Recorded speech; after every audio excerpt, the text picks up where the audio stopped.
الحمد لله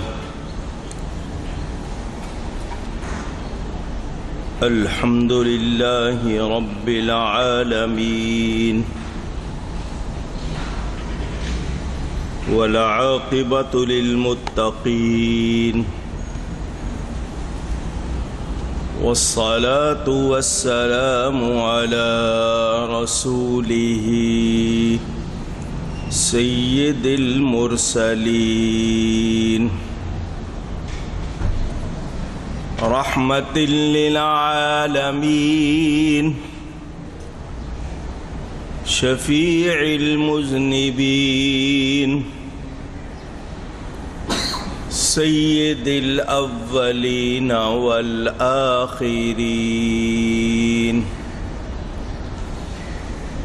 سیدنا ومولانا محمد رسول رب العالمین وعلى آلہ وصحبہ اجمعین اما بعد فاعوذ باللہ من الشیطان الرجیم بسم اللہ الرحمن الرحیم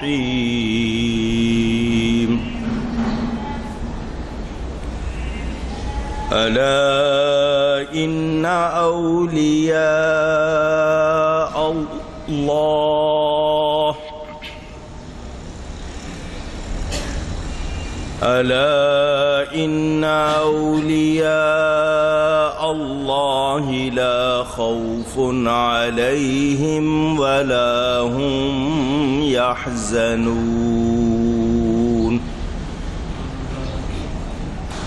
الذين آمنوا وكانوا يتقون صدق اللہ العلی العظیم۔ محبت کے ساتھ ایک مرتبہ دروشی پڑھ لیجئے۔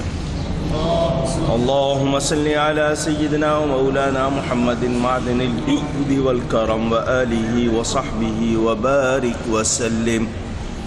الصلاة والسلام عليك يا رسول الله، الصلاة والسلام عليك يا حبيب الله، الصلاة والسلام عليك يا رحمة للعالمين، وعلى آلك وأصحابك يا شفيع المذنبين۔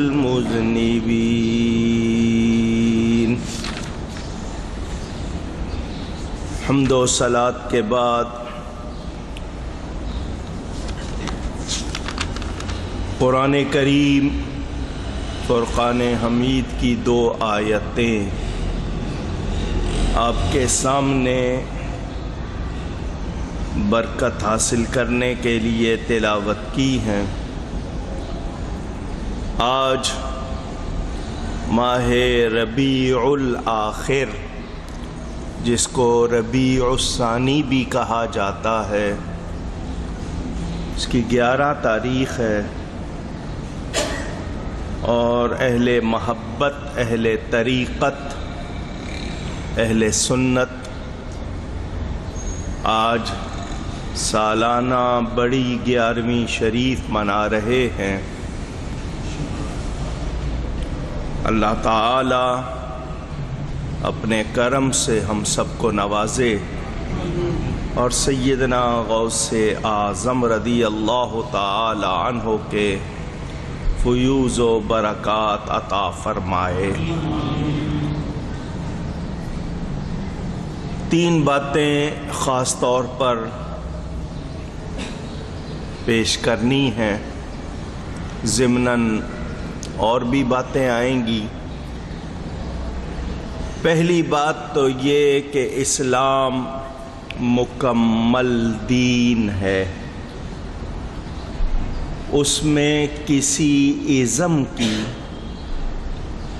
کوئی گنجائش نہیں۔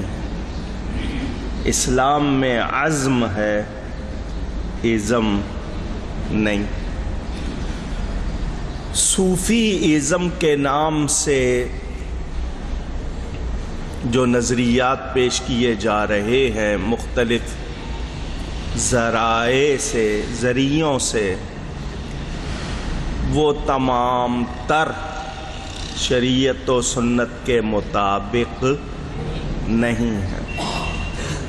کوئی بھی تمہارا مذہب ہو، تم صوفی ہو سکتے ہو، بھلے تم مسلمان ہو یا نہیں ہو، تو یہ باتیں کرنا یہ اسلامی تصوف اور روحانیت کے خلاف ہے۔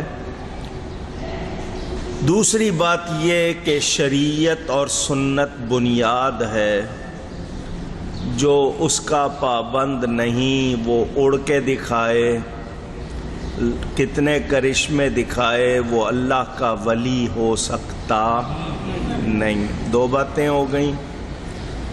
کوئی جاہل ولی نہیں ہوتا،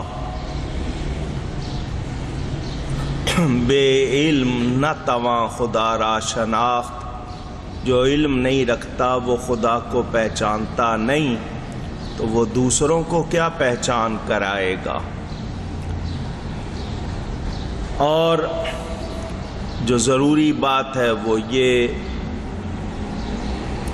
کہ ایصال ثواب اختلافی مسئلہ نہیں، ایصال ثواب بالکل درست ہے۔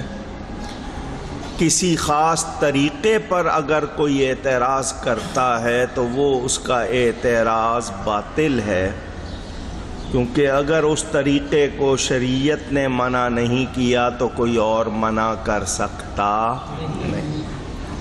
یہ باتیں آپ نے ذہن میں رکھنی ہیں، کیونکہ کوشش کی جا رہی ہے کہ لوگوں کو دین کی بنیاد سے دور کیا جائے اور دین کو ایسا مسئلہ بنا دیا جائے کہ جس کا جو دل چاہے وہ کرے۔ اسلام پابندی سکھاتا ہے، دین کی، قانون کی، مذہب کی۔ اسلام یہ بے مہار آزادی نہیں سکھاتا کہ جو مرضی کرو۔ پہلی بات آپ نے اس طرح اپنے اندر نقش کر لینی ہے کہ صوفی ازم کوئی چیز نہیں، اسلام میں روحانیت ہے، تصوف ہے، اور اس کے معنی اللہ کے لیے خالص ہونا، اللہ کے لیے خالص ہونا، ایسا ہو جانا کہ دنیا ادھر کی ادھر ہو جائے، وہی کرنا ہے جو رب کو پسند ہے، اور اپنی خواہشات کو، اپنی طبیعت کو خاطر میں نہ لانا، بلکہ رب کی رضا کو اختیار کرنا اور پوری طرح اختیار کرنا۔ یہ ہے روحانیت اور تصوف۔ یہ نہیں کہ جو مرضی کر لو بس تم صوفی ہو جاؤ گے، ایسی کوئی بات نہیں ہے۔ اصحاب نبوی، صحابہ کرام رضوان اللہ تعالی علیہم اجمعین سے لے کر آج تک اور آج سے قیامت تک قانون بدل سکتا نہیں۔ لوگوں کو طبیعت پر قابو پانا ہوگا، اپنی طبیعت کو شریعت کے مطابق بنانا ہے، شریعت کو اپنی طبیعت کے مطابق نہیں بنانا۔ آئیے قرآن کی آیتیں پھر پڑھتا ہوں اور پھر گفتگو آگے۔ اللہ تعالیٰ ارشاد فرماتا ہے الا ان اولیاء اللہ، الا حرف تنبیہ، خبردار، ان شک دور کرنے کے لیے آتا ہے، بے شک، اولیاء جمع ولی کی، ولی کے معنی دوست، ولی کے معنی پیارا، مقرب، مقرب کے معنی بہت نزدیک، بہت قریب، جو پیارا ہوگا وہی قریب ہوگا، جو دوست ہوگا وہ پیارا ہوگا۔ ولی کے معنی مددگار، ولی کے معنی ایک بار پھر کہیے، یاد رہے، اضافت ہے اللہ کی طرف اولیاء اللہ، تو معنی ہوا اللہ کے دوست، اللہ کے مددگار۔ لا خوف علیہم ولا هم يحزنون، ان پر کچھ خوف نہیں اور وہ غمگین بھی نہیں ہوں گے۔ حزن، غم، خوف، اس حوالے سے بہت تفصیل چاہیے کہ خوف کیا ہے، حزن کیا ہے۔ خوف کچھ لوگ کہتے ہیں اپنی جان کا ہوتا ہے، غم دوسروں کا ہوتا ہے۔ کچھ لوگ یہ کہتے ہیں کہ خوف انجام کا ہوتا ہے، غم کیے کا ہوتا ہے کہ کیا کیا ہے۔ اللہ فرماتا ہے ان پر کچھ خوف نہیں، نہ وہ غمگین ہوں گے۔ کیا مطلب؟ کہ ان کو کوئی ڈرا نہیں سکتا اور کوئی اپنے کیے سے ان کو اللہ کی راہ سے ہٹانے کے لیے لاکھ زور لگا لے کامیاب ہو سکتا نہیں۔ اور قیامت میں اللہ تعالیٰ کی عطا سے ان پر کچھ غم نہیں ہوگا، یہ بھی معنی بیان کیے گئے۔ تفصیل بعد میں ان کی نشانی کیا ہے جو اللہ کے دوست ہیں؟ کوئی خاص قسم کا لباس، شکل کی کوئی خاص وضاقتہ کہ گلے میں انہوں نے کوئی مالا ڈالی ہوگی موتیوں کی، بال لمبے رکھے ہوں گے، کوئی خاص وضاقتہ۔ اللہ فرماتا ہے الذین آمنوا وکانوا یتقون، وہ ایمان والے اور متقی۔ ایمان عقیدوں کے صحیح ہونے کا نام ہے کہ ان کے عقیدے صحیح ہوں گے اور وہ اللہ سے ڈرنے والے ہوں گے، پرہیزگار ہوں گے، عقیدے میں بھی صحیح ہوں گے، عمل میں بھی اونچی گئی ہے۔ یہ نشانی ہے بیان کرنے والا اللہ تعالی، اب کسی اور سے پوچھنے کی ضرورت نہیں۔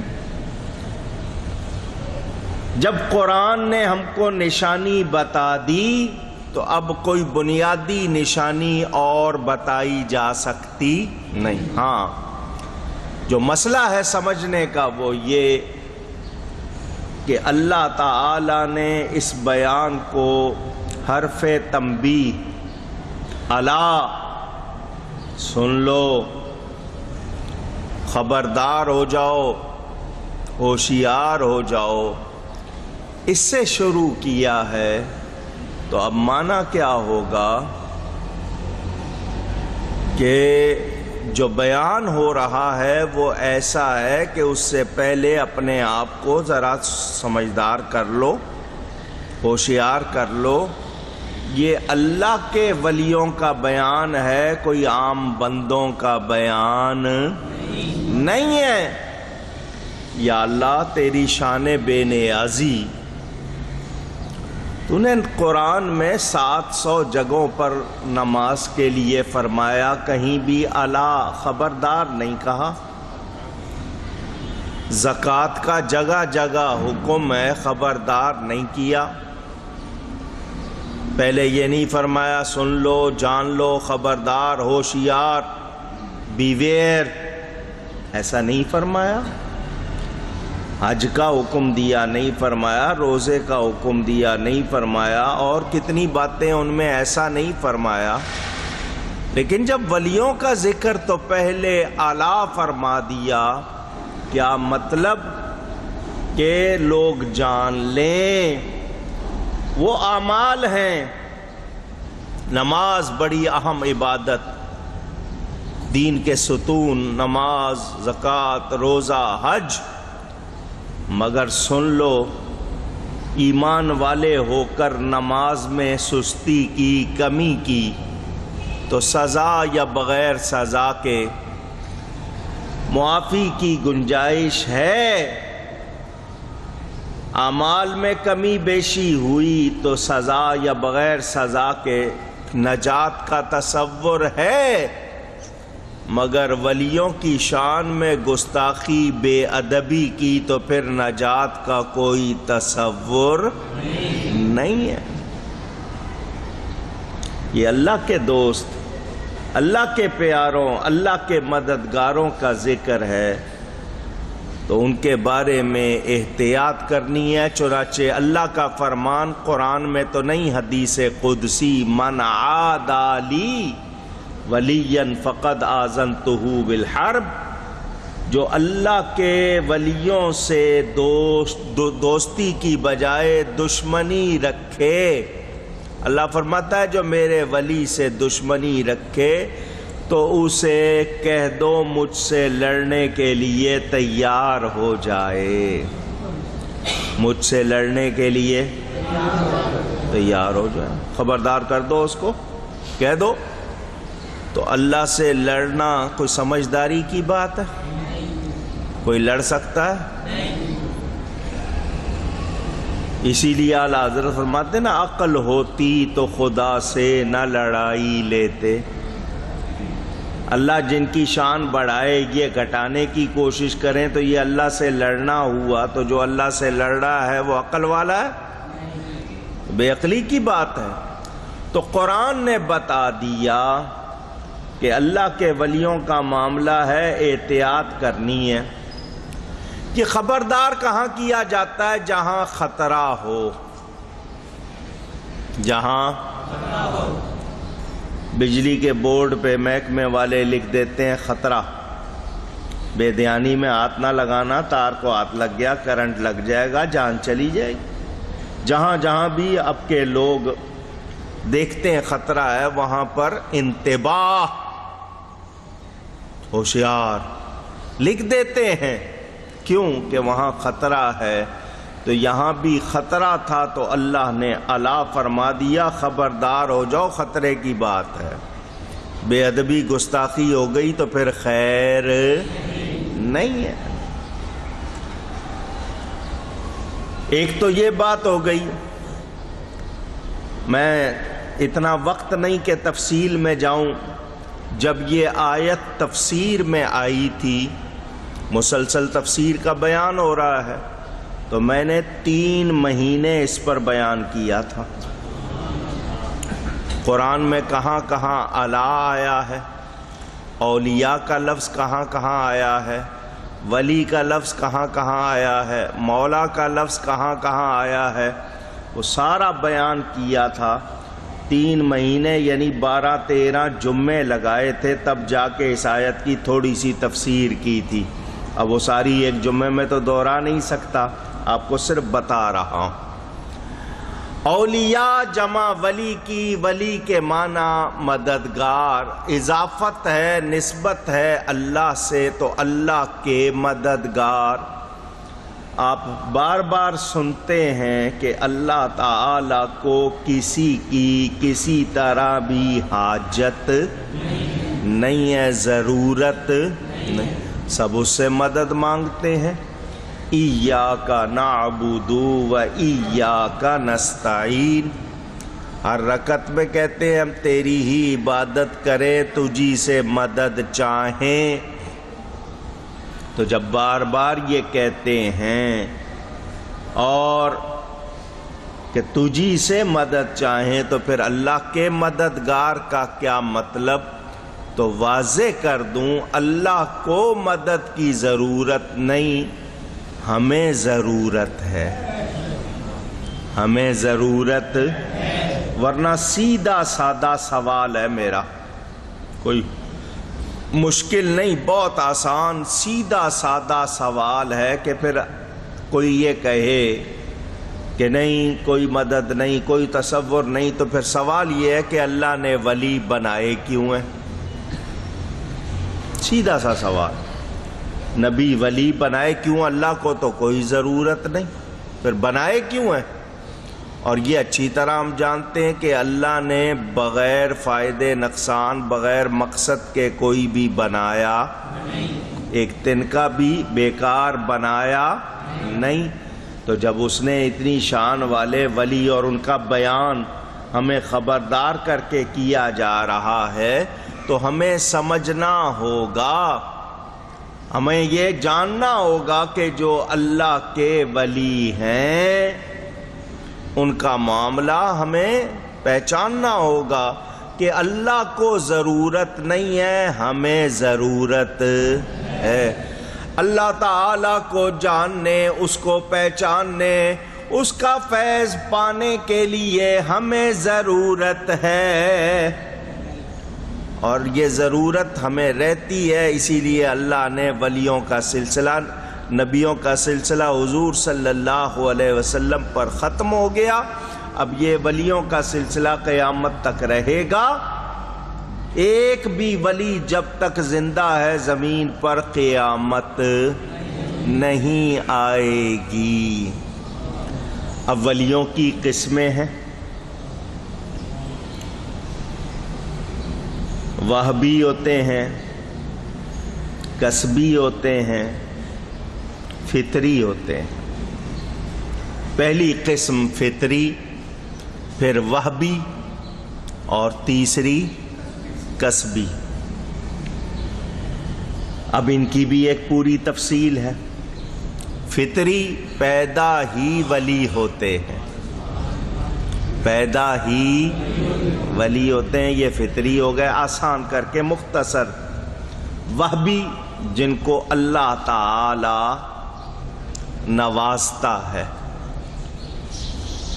وہ کسی کے بنانے سے نہیں، اللہ کی عطا سے ولی ہو جاتے ہیں۔ کسبی بہت زیادہ عبادت کر کے، نیکی کر کے ولیوں میں شمار ہو جاتے ہیں، یہ کسبی ہیں۔ عام لوگ فرض واجب سنت موقدہ کی پابندی کرتے ہیں، یہ جو کسبی ہیں یہ نفل بھی چھوڑتے نہیں، زیادہ محنت، کسب کے معنی ہی محنت کے ہیں، کسب کر کے وہ درجہ پا لیتے ہیں جو ولیوں کا ہے۔ اب ولیوں میں گریڈ، درجے ہوتے ہیں، عام ولی ہے، اس کے بعد اس سے آگے درجہ، پھر آپ یہ لفظ سنتے ہیں، غوث ہیں، قطب ہیں، ابدال ہیں، نجبا ہیں، نقبا ہیں، اتقیاء ہیں، اصفیاء ہیں، ازکیاء ہیں، یہ درجے ہیں۔ سب کا ایک جیسا حال نہیں ہے۔ وہ بھی ایک پوری لسٹ ہے، کتنے درجے ہیں اور ان کے کیا کیا ان کی شان ہے، وہ بھی ایک تفصیل ہے۔ تو ولی مددگار، اللہ کے مددگار، وہ اللہ کے دین کی مدد کرتے ہیں، اللہ کے بندوں کی مدد کرتے ہیں، تو اللہ فرماتا ہے میرے مددگار ہیں، میرے مددگار ہیں، مدد کرنے والے۔ تو اللہ کے بندے بھی اللہ کی عطا سے مدد کرتے ہیں. ان کی مدد اللہ ہی کی مدد ہے، ان کو مدد کرنے کی طاقت اللہ تعالی ہی نے دی ہے، وہ خود سے مددگار نہیں ہیں. بس یہ اتنا آپ کے لیے کافی. اتنی بات سمجھ آ گئی تو اب بنیاد بن گئی کہ ولی بنانے والا کون ہے؟ اللہ. جھگڑا ختم. وہ لوگ جو جھوٹا چولا پہن کر ادھر ادھر کی باتیں کرتے ہیں، ان لوگوں نے آپ کے ذہنوں کو خراب کرنے کی کوشش کی ہے. میں ان کی بات نہیں کر رہا ہوں، میں اللہ کے ولیوں کی بات کر رہا ہوں. یہ یاد ہو جائے گا تو پھر آپ کو کوئی شبہ نہیں رہے گا. اللہ فرماتا ہے ان پر کچھ خوف نہیں اور کچھ غم نہیں، نہ وہ غمگین ہوں گے. ایک ہوتا ہے آپ کہیں گے جی سانپ سے ڈر جاتے ہیں، شیر سے ڈر جاتے ہیں. ایک ہوگا قانون سے ڈر جاتے ہیں، ڈنڈے سے ڈر جاتے ہیں، بادشاہ سے ڈر جاتے ہیں، حکومت سے ڈر جاتے ہیں. یہ آپ کے ہاں خوف کے جو بیان میں مختلف باتیں آتی ہیں. اللہ والے اللہ کے سوا کسی سے ڈرتے. یہ احتیاط جانوروں سے، دوسری چیزوں سے، یہ وہ والا خوف نہیں ہے جس کا آپ بیان سمجھے ہیں. اور اگر آپ وہ بھی سمجھیں تب بھی جو سچے ولی ہیں، اللہ کے ولی ہیں، ان کو ان سے بھی کوئی خوف نہیں. آپ کو کتنی مرتبہ سنایا ہے حضرت سیدنا ابو الحسن خواجہ ابو الحسن خیرقانی رحمت اللہ تعالی علیہ، بہت بڑے بزرگ ہوئے ہیں، شیر پر سواری کرتے تھے. آپ اونٹ گھوڑے گدھے پر بیٹھتے ہیں، لوگ وہ کس پر بیٹھتے تھے؟ شیر. ہاتھ میں سانپ کا کوڑا پکڑتے تھے، سانپ کو بطور کوڑا پکڑتے تھے. یہ دونوں کتنے خطرناک جانور، مگر وہ ان کے مطیع، ان کے فرما بردار تھے. کسی نے پوچھا حضرت یہ دونوں دشمن ہیں انسان کے، خطرناک ہیں، آپ نے ان کو کیسے مطیع کر لیا؟ یہ آپ کا کہنا مانتے ہیں. تو انہوں نے جواب دیا میں اللہ کا کہنا مانتا ہوں، یہ میرا مانتے ہیں.